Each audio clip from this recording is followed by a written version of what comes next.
Hi, I'm Matt. I'm currently a PA student in my clinical year, a 26-month program, and I wanted to make this video because I know we are approaching the time for applying to PA school. I know the cycle for CASPA is going to be opening soon, and I get a lot of questions on what it takes to get into PA school. And if anybody knows how to get into PA school, it's the guy who got um, into PA school with a GPA of 2.48. Okay, I kid you not. Um, this is my transcript. I don't know if you can see it, but it's 2.48. And I wanted to talk about my journey, how to get in, how I got into PA school, but I want to do that in a separate video. Right now, I just wanted to give some pointers on that might help some students or potential PA students what they could do. And this is for people who are worried about their GPAs, if they're worried about maybe they might not have enough patient care experience, or they're just worried about the competitive pool of applicants that they're up against. And it is competitive. Every year it gets even more and more competitive. So I just want to talk about some things that I did because I really needed to stand out in the crowd. Now, mind you, this was 10 plus years ago. Okay, a lot has happened since then, and I've done a lot in between then and now, which I'll talk about in another video. But that's not just the only thing I did to apply to PA school. But I'll let you know that PA schools, PA programs love improvement. They love to see a transition of improvement from where you were to your journey to where you are now, and now that you're ready to apply to PA school. Just quickly, just wanted to show you that I'm not just some random guy talking and making a video. These are just the different badges that you get when you're on a rotation in your clinical year. So, one thing that I suggest that you first start off doing is doing your research. Okay, research the schools, research PA programs in general and what in general they require. Okay, and research the schools that you think that you want to apply to and really want to go to, and look at what they require to get accepted. Because some schools will have different requirements. Some schools have different courses that they ask of you to take. Not all of them have the same courses. So look at the ones that you really want to apply to and aim for the highest amount of requirements of the school that you really want to get into. So pick like 5 schools. Some schools require 500 hours of patient care. Some schools require 2,000 hours of patient care. The school I really wanted to get into required 2,000 hours. Okay, so my goal was to try to meet and exceed the highest level of requirements. Another thing that I did, and I suggest that you do, is try to arrange a meeting or some kind of conversation with somebody involved in the PA program that you want to apply to.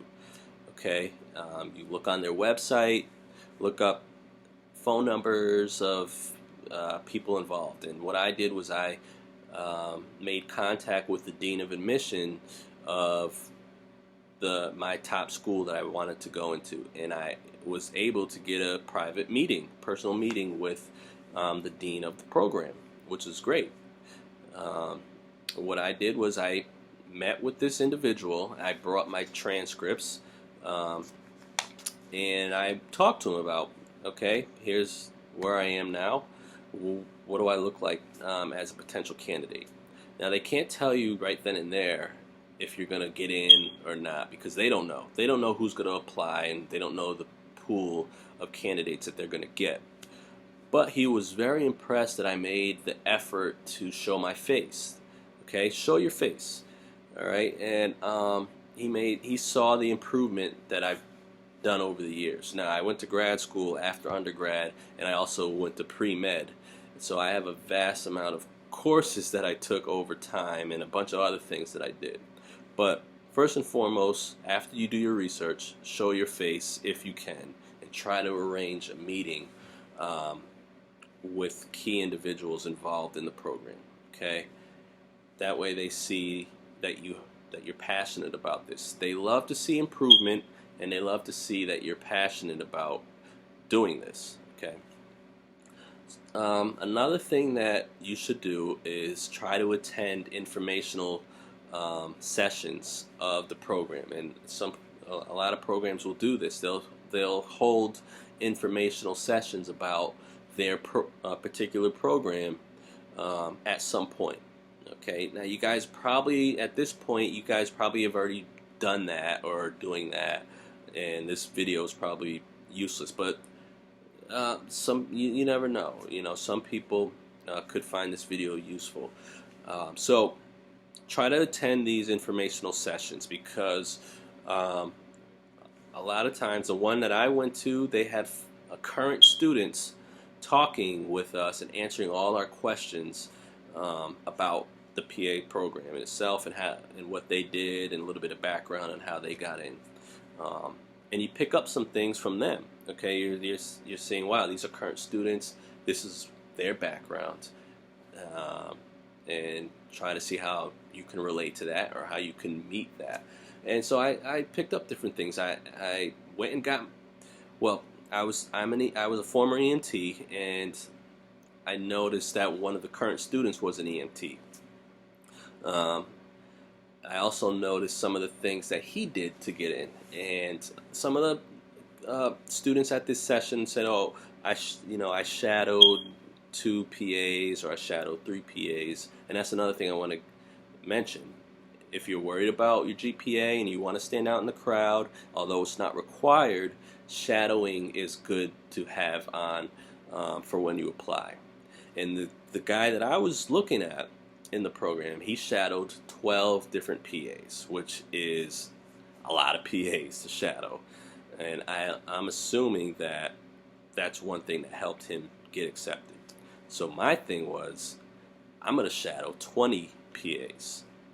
And I'll have another video on how you can do this and get a lot of PAs to shadow, because I also see people asking about, I can't find anybody to shadow.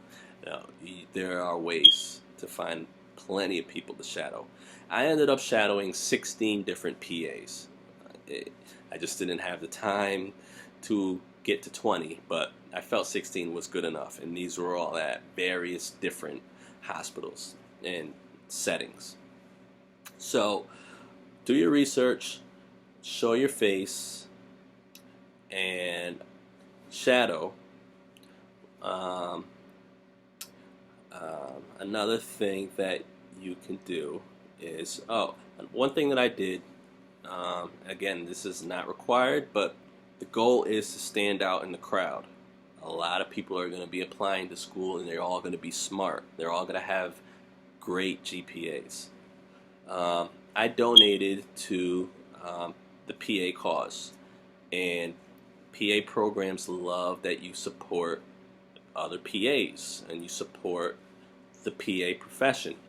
So I donated to medical trips. I donated to the PA Foundation, or anything I could find, and it was it was $10, or $20. It's not like you have to start dishing out money, but a lot of times these people will send you back letters thanking you for your donation, and it's something that you can add on to your and bring with you for when you get interviews. I don't know if there is a section for this in CASPA, but you can mention this in CASPA, and then you can bring these letters with you for your interviews, because you're going to get interviews. And I'll have videos on the interview part, and this is another thing for people who are going to get interviews. When I was in my first year PA school, they had they asked if we would speak to people that are interviewing on these dates, and just to talk to them, and if we happen to notice anybody who would stand out in the crowd or somebody that impressed us, to mention their names. So um, remember, make a great impression on the students involved in your interviews, because they're gonna use current students in one way or another on interviews. Um, but back to applying. Again, this is for people who are trying to stand out in the crowd, and are trying to make an impression. Um, so show your face, do your research, shadow, donate if you can. Um, and I mentioned the patient care hours are very important. So I aimed for the highest amount of hours required, which the school I wanted to go into, 2,000 hours was required.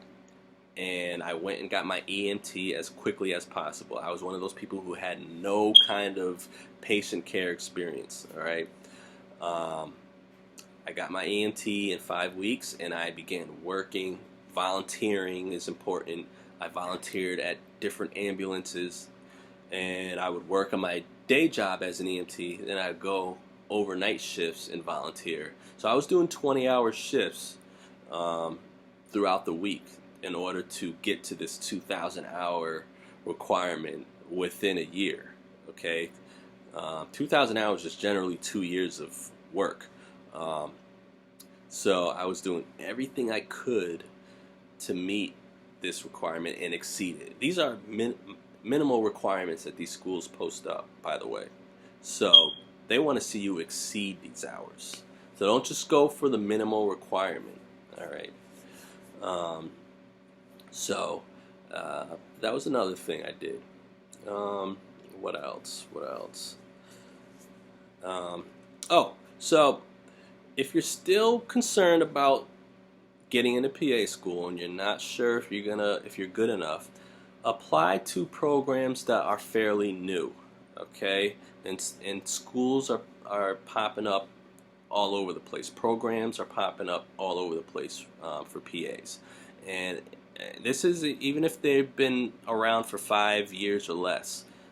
They're considered new programs, and these programs are um, prone to you're likely to get accepted into newer programs than you are a more established program that's been around for a while.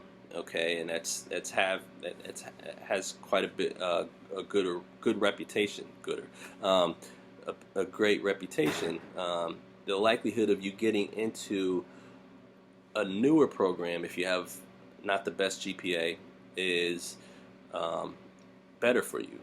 Now, luckily, I got into an established program, but I applied for a newer program just to be safe.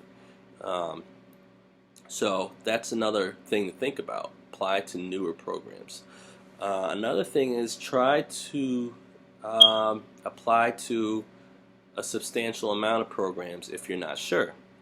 I applied to 10 different programs.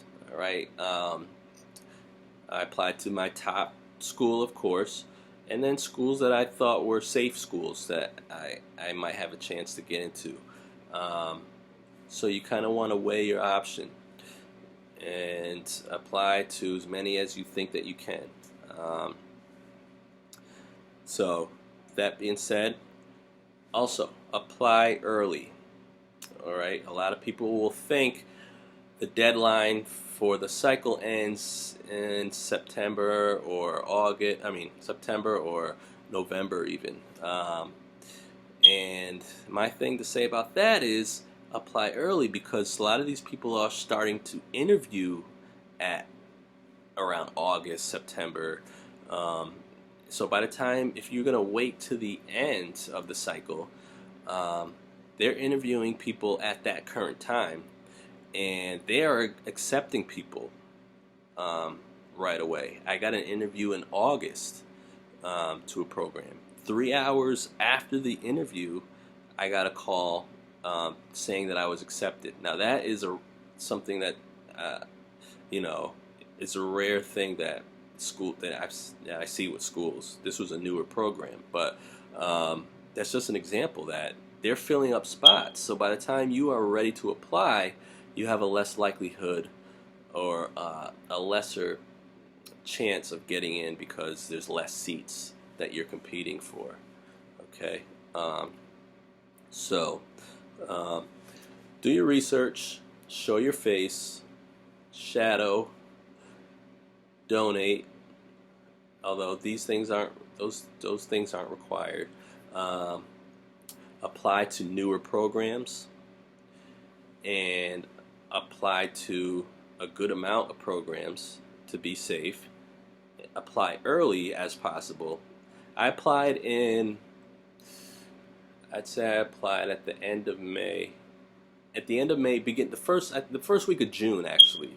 I applied the first week of June, which is, it's I wasn't ready to apply, and that's another thing. If you're not ready to apply, don't apply. Okay, wait and finish your requirements before you apply. Don't rush.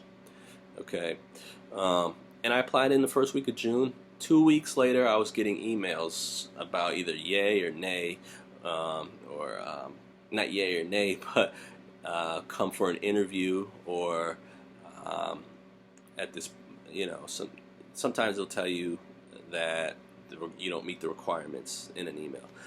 So I applied to 10 schools first week of June, and I got six interviews out of those 10 schools, and I was ecstatic. So they want to see that you're passionate. They want to see that you've improved. They want to see improvement if you didn't do so well in the past. Okay, so hopefully this video is helpful. I want to make other videos as different phases: interviewing, clinical year, didactic year, even shadowing, how to go about with shadowing, and so please subscribe, and you'll see the videos as they come. All right, thanks.